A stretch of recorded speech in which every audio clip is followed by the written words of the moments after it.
dors pas. Je ne dors pas. Et vraiment, c'est vraiment chagrinant parce que ça fait vraiment de la peine qu'on connaissait surtout. On connaissait très bien le sacristain. On faisait toujours la causette. Moi, je venais assez souvent en semaine, mais je faisais toujours la causette avec lui. Et vraiment, c'est regrettable, voilà. C'est regrettable. Il ne fallait pas que ça arrive vraiment une chose pareille. Et pour l'Église et pour lui.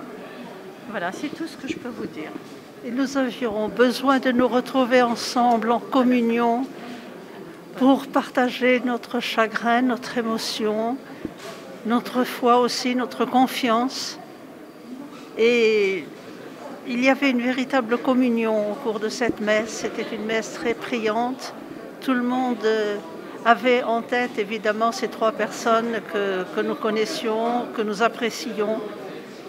Et cette messe nous a fait, il fallait qu'elle soit faite et elle nous a fait énormément de bien. Nous avons pu revivre les moments que nous avons connus avec ces personnes. On les sentait au milieu de nous et vraiment c'était une célébration nécessaire et qui a été très bien ressentie par tout le monde. Nous avons vécu un moment de grande foi où l'Esprit Saint a soufflé dans le sens d'une grande communion à travers un message de tendresse extrêmement profond qu'a soufflé l'Esprit Saint dans le cœur de notre évêque. Et nous avons eu la chance de partager cette célébration avec beaucoup de personnes qui venaient du monde politique. Et c'était un message aussi d'universalité de notre foi, où l'évêque a bien montré Jésus, les bras ouverts, son cœur transpercé, et nous invite ainsi à témoigner au cœur de notre travail, de notre ville, dans la rue.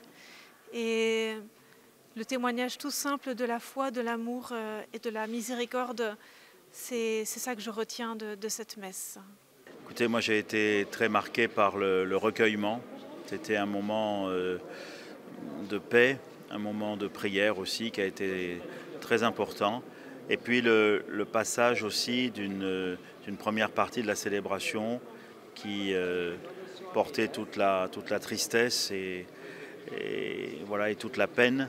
Et puis après, le reste de la célébration dans l'élan de la fête de la Toussaint, qui a signifié beaucoup d'espérance aussi.